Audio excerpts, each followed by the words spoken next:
Part 3. The moss stone, the full moon morning, rose under an iron-gray sky, heavy with a silent tension that felt almost electrical. Kai sensed it in Millwood's hallways, a deeper cold than usual. Finn didn't show up for breakfast. A nurse muttered that the stubborn patient had refused his medication and was staring at the wall again. Kai knew it wasn't a wall, it was a map. Horizon. He went through his tasks mechanically, though his mind was miles away in the hills. Dr. Shaw called him into her office late in the afternoon. Her expression was polished stone. Kai, your approach with patient Finch shows a serious lack of professional boundaries. I'm placing you on immediate suspension. He didn't argue. He had no time for that. He removed his ID badge and set it gently on her desk beside the dented putty bucket. What are you going to do, Kai? Her question wasn't administrative. It was almost worried. What I should have done a long time ago, he said, and walked out. Maya was waiting for him behind the old factory, her battered Jeep already running. She wore a practical jacket and hiking boots. Their backpacks sat in the back seat. Ready? She asked. He only nodded and climbed in. They followed Finn's directions like a ritual. The creek behind the factory, its water icy and brown. The narrow, nearly invisible trail behind the Pioneer Cemetery, where leaning gravestones whispered forgotten names. The afternoon light was turning long and golden, stretching shadows in strange ways. Witch-faced tree, Maya murmured, pointing to a twisted old beech whose knotted branches truly formed a grotesque, tormented face. Okay, that's oddly specific. He knows this place, Kai said, not as a patient. As a resident, the trail grew steeper, climbing the ridge. The air turned colder, sharper, and the forest opened into a natural clearing. And in the center, bathed in the slanted light of the sinking sun, stood the moss stone. It was larger than Kai had imagined. Dark gray monolith, twice a man's height, covered completely in thick, vibrant, almost electric green moss.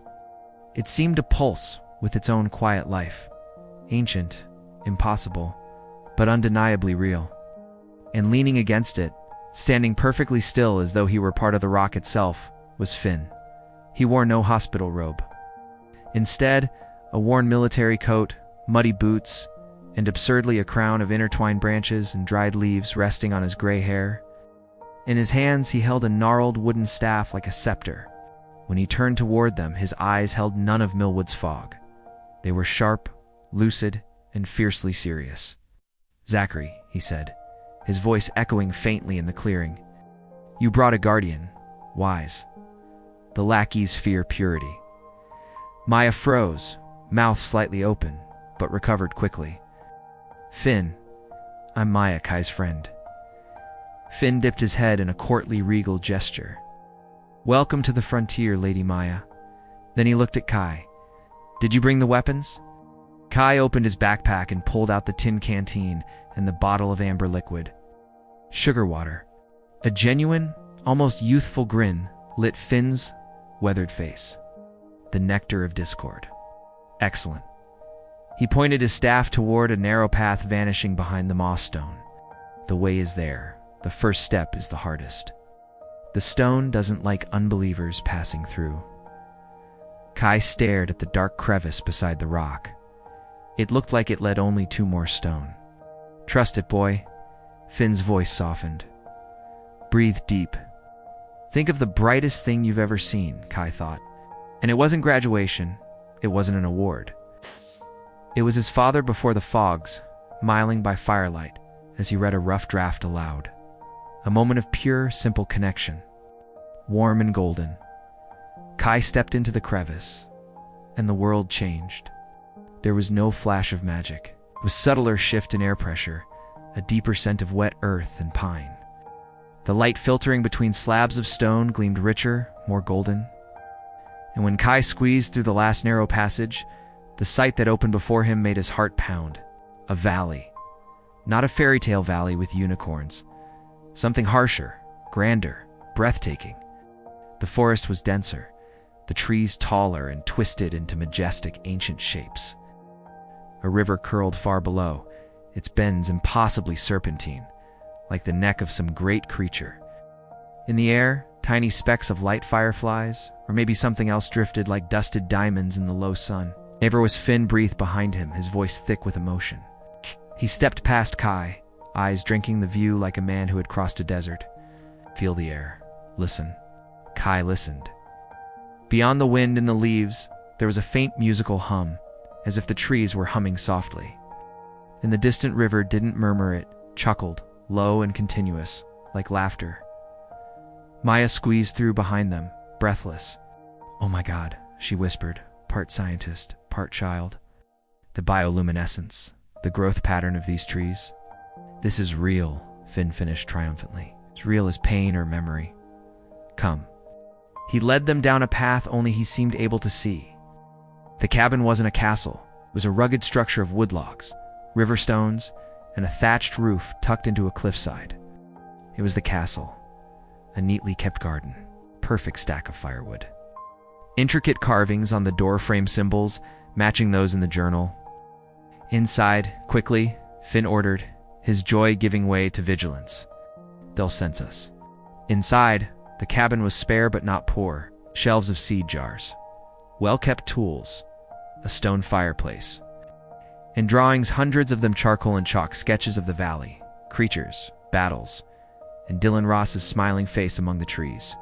Finn moved with sharp efficiency. He grabbed Kai's canteen and bottles. "The strategy is simple. They'll come from the east trail, where the river bends. We soak the ground, make it sweet and sticky. Confuses their senses, tracks the giant ants to slow them." He spoke like a military tactician. "Finn, who are they?" Maya asked, peering out the window. "Who's really coming?" Finn paused. His shoulders sagged beneath an invisible burden. "County men, the sheriff, the landowner. Lackeys of Gareth. Different names for the same thing. The reality that says this isn't mine. That I'm no king, just an old trespasser on land that isn't legally mine." He met Kai's eyes, pleading. "They have papers, Zachary. Eviction orders. They want to drag me back to the darkness. You promised. Promised you'd help me defend." The last puzzle piece slammed into place. There was no ancient army, no dark sorcerer, just bureaucracy, the law. A world that had no space for a man whose dreams had become shelter. "I'll defend," Kai said, swearing it. "But not with sugar water, Finn, with words. Your truth." Before Finn could argue, the sound arrived. Not battle horns struck, engines grinding up the trail. Then the crackle of a police radio. Finn straightened, becoming a tragic, heroic figure. "Too late for speeches, boy. Take your post. Remember, they're fast, but predictable. The attack in lines." He marched outside like a king to his last stand. Kai and Maya exchanged a look. "Plan B," Maya said. "I'll call the lawyer you mentioned. You, do what you have to." Kai joined Finn. 2 sheriff's SUVs and a county pickup rolled into the clearing. 3 men stepped out, tired, overworked, just doing their unpleasant job. Sheriff Williams, thick mustache and hat, held a folder. "Gabriel Finch," he called. "We have a court order. We need to vacate the property. Let's do this the easy way." Finn planted his staff like a flag. "You have no authority here, lackey. This is a sovereign realm." "Finn, don't start that kingdom talk again," the sheriff sighed. "Come on, we'll take you back to the hospital. I'll take care of you." "My care is here," Finn cried, voice cracking. "In the air I breathe, in the soil I tend. This is mine. I was born for this." The other 2 men exchanged looks and approached him. Finn raised a bomb bottle. "Stay back. Turn away. Statues of stone. That's what you are, blind." "Finn, no." Kai rushed forward. "Zachary, behind me." Finn barked. The sheriff spotted Kai. "Dr. Ross, what the hell are you doing here?" Dr. Shaw said. "Forget Dr. Shaw," Kai snapped, stepping beside Finn. "He's not hurting anyone. This cabin, this land is what keeps him sane. He thinks he's a storybook king. So what?" Kai's voice boomed off the trees. "Since when is that a crime? To love a place so much you'd die for it. To have a story that keeps you alive. My father, Dylan Ross, came here. He saw this. What he learned from this man saved millions of readers, gave people hope. And you want to bulldoze it because it's not on your maps? Because it doesn't pay property tax?" The sheriff froze, stunned. "This is private land, Dr. Ross. He's trespassing. There are no documents." "Then I'll buy it." Kai shouted. "Kai Ross, heir of Dylan Ross, will purchase this land and place it in trust for Gabriel Finch so he can live here for the rest of his life. It's my right, my money, my story." Silence. Even the wind paused. Maya stepped out, phone still in hand. We have a lawyer en route. He can file an emergency motion right now. Authority shifted, or the lackeys wavered. Then one of the younger men, impatient, lunged to grab Finn's arm. Enough talk. Let's go. Finn panicked. Pure primal fear. He hurled the bottle. It shattered harmlessly, splashing sticky sugar water. You crazy old man. The worker barked, stepping forward angrily, and Finn collapsed emotionally. The king vanished. A terrified, broken man took his place. They'll take me. They'll put me in the dark. Zachary, help me. Kai didn't think. He stepped between Finn and the man. Stop right now. Something in Kai's voice cut through the moment. Then he did the only thing he had left. He told a story. You want to know why he's a king? Kai's voice carried through the clearing, steady, sure, impossible to ignore. Because 40 years ago, when everyone said he was just a crazy man, he chose to build anyway. When his world was collapsing out here, he came to this place and created one of his own. Stone by stone, seed by seed. He didn't run from reality, he carved a better one. The sheriff and his men hesitated, the anger on their faces fading into something closer to shame. Kai pointed toward the valley, the air shimmering with dusk light. You see weeds and trespassing. He sees a kingdom. He sees beauty where you see brush, purpose where you see a nuisance. And if that's madness, maybe the world needs more of it. Less people following maps someone else drew, and more people brave enough to draw their own. Finn trembled behind him.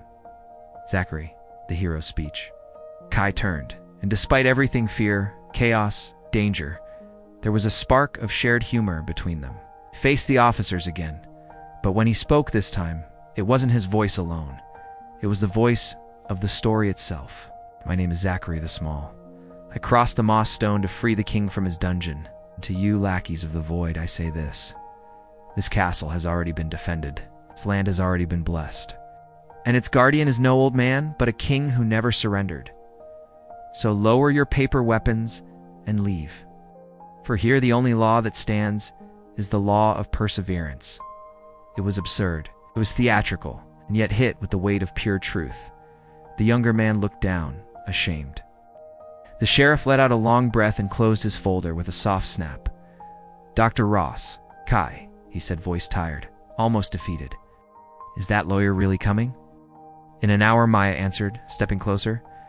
The sheriff looked at Finn Frail, shaking but standing proudly behind his defender. He looked at the immaculate garden, the carved symbols, the cabin that was far more than wood and stone. Hell, he muttered. Fine, until the judge decides, Finch can stay.